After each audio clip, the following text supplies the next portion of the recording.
नमस्कार, स्वागत है आप सबका आपके अपने चैनल पर। बात करूंगा बहुत ही महत्वपूर्ण 25 ग्रामीण विकास के क्वेश्चंस के बारे में, जो कि आपके आगामी लेखपाल की परीक्षा के लिए बड़े इंपॉर्टेंट रहेंगे। पहला प्रश्न आप सबके सामने है, सामुदायिक विकास कार्यक्रम कब शुरू किया गया? तो सामुदायिक विकास कार्यक्रम जो शुरू किया गया था वो किया गया था 1952 में। मेन मोटो ही यही था कि किसी प्रकार गाँवों में किस तरीके से नई योजनाएँ आएंगी, इनको लागू किया जाए, गाँवों में किस तरीके से विकास किया जाए योजनाओं को लागू कर करके, उसके लिए ही ये कार्यक्रम आया था, सामुदायिक विकास कार्यक्रम। खैर, स्वर्ण जयंती ग्राम स्वरोजगार योजना में अनुसूचित जाति और जनजाति के लिए कितने प्रतिशत लाभ सुनिश्चित कराया गया? दैट्स मीन कि एसटी और एसटी के लिए जो कैंडिडेट्स हैं उनके लिए कितना लाभ सुनिश्चित कराया गया था? तो 50%। ऑप्शन 20 के लिए सही उत्तर हो जाएगा।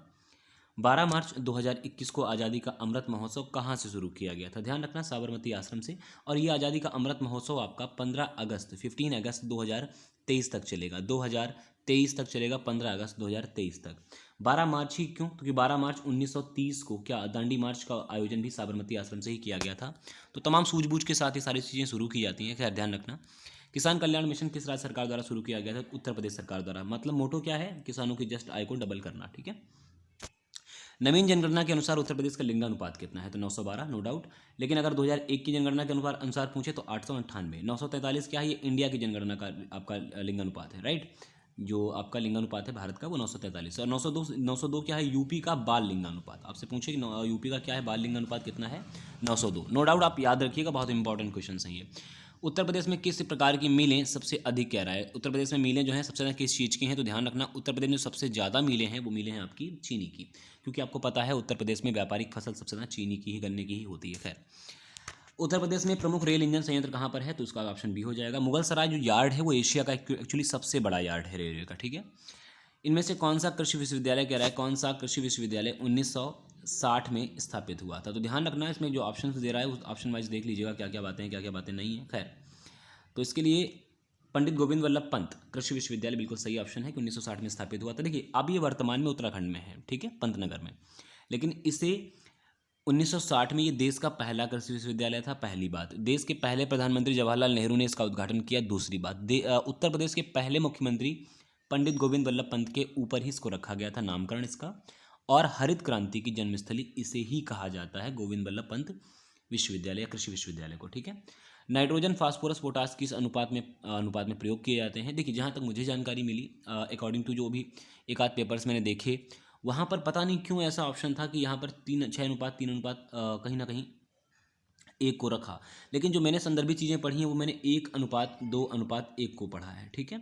मुझे जहाँ तक लगता है इसका उत्तर ये हो जाएगा, लेकिन जो कृषि विभाग की बहुत सारी पोर्टल्स अवेलेबल है वहाँ पर 6:3:1 है। हालांकि इसका विवादित रखिएगा, बाद में इसको मैं देखता हूँ। खैर, मनरेगा की शुरुआत किस वर्ष से हुई थी? तो मनरेगा की जो शुरुआत हुई थी वो 2006 से हुई थी। ठीक है। और 2009 में, एक्चुअली नरेगा की शुरुआत कहूँगा, और मनरेगा 2009 में हुआ। गांधी जी का 140वां जन्मदिन था, 140 बर्थडे था, इसी दिन इसका नाम मनरेगा कर दिया गया। ठीक है। अलग अलग राज्यों में अलग अलग पैसे होते हैं इसके। तो आप मुझे ये बताइएगा कि यूपी में वर्तमान में उत्तर प्रदेश के भीतर कितने रुपए आपके इसके लिए दिए जाते हैं? अगला क्वेश्चन है कि वह कृषि जहाँ पर वर्षा 2 सेंटीमीटर, इसे सुधार कर लीजिएगा, ये 200 सेंटीमीटर है, इसे 200 सेंटीमीटर से अधिक होती, वहाँ पर कौन सी कृषि होती? तो वहाँ पर तर कृषि होती, क्योंकि इतना पानी ही होता है तो उसे कहते हैं ना तरी मार दो। जैसे दीवारों पे आप देखते हैं, दीवारों पर तरी मारने का काम किया था, ऐसे ही होगा तर कृषि। खैर, केंद्रीय नींबू वर्गीय फल अनुसंधान केंद्र कहाँ है? नागपुर के भीतर है। ठीक है। नागपुर महाराष्ट्र में। संतरा भी यही होता है, ध्यान रखना इस बात को। नाबार्ड की स्थापना कौन सी समिति की अनुशंसा पर की गई थी? NCU रमन की संस्तुति पर 1982 में स्थापित किया गया था। 1982 में इसकी स्थापना की गई थी। नाबार्ड की मुख्यालय मुंबई। वर्तमान अध्यक्ष गोविंद राजू झंडालू है। जवाहर नेहरू कृषि विश्वविद्यालय की स्थापना कहाँ की गई थी? तो मध्य प्रदेश के जबलपुर में। प्रदेश में स्थित एकमात्र केंद्रीय कृषि विश्वविद्यालय कहाँ पर है? देखो, झांसी में है। कब स्थापित किया गया था? 2014 में। सारी बातें क्लास में करता रहता हूँ, आपसे जानते हैं।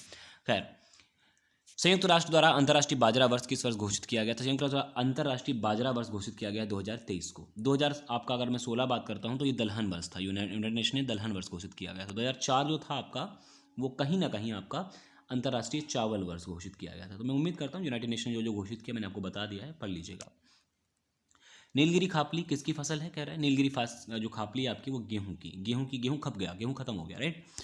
चावल में वसा की कुल मात्रा कितनी होती है? 2.5%। जो फैट पाया जाता है चावल में 2.5% होता है। पूरे देश का उत्तर प्रदेश कुल कितना प्रतिशत गेहूं उत्पादित करता है? तो लगभग 1/3। 1/3 हिस्सा देश का उत्पादित करता है केवल आपका उत्तर प्रदेश।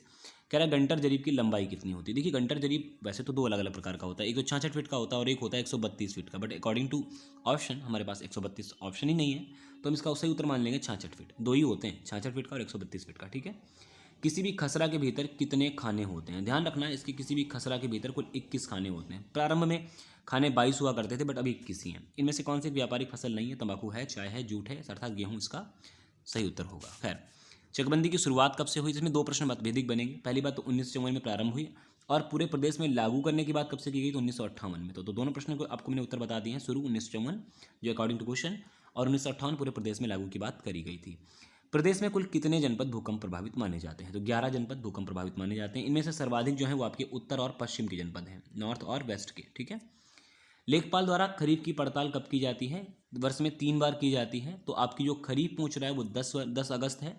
शेष आप मुझे ऑप्शन बताइएगा कि रबी की आपकी जो पड़ताल होती है और जायद की पड़ताल कौन कौन से महीने में होती है। 3 पड़तालें होती हैं, कब होती हैं, डेट सहित मुझे आप कमेंट बॉक्स में बताइएगा। और रही बात, अगर आपको ऐसे ही क्वेश्चन करने हैं तो आपके वीक में मैंने 2 टेस्ट कर दिए हैं वर्तमान में, तो आप बाकायदा अपने इन नंबर पे कॉल करके इंस्टीट्यूट से ज्वाइन कर सकते हैं। बाकायदा आपकी क्लासेस चल रही हैं और भी जो कंटेंट अवेलेबल होना चाहिए लेखपाल की परीक्षाओं के लिए, सारी परीक्षाओं के लिए वहाँ पर कंटेंट अवेलेबल है आपकी क्लासेस में, ठीक है। आई होप आपको वीडियो सेशन पसंद आया हो। वीडियो अगर अच्छा लगे तो वीडियो को लाइक करें, शेयर करें और चैनल को सब्सक्राइब करना बिल्कुल मत भूलें। बने रहें हमारे साथ। नमस्कार।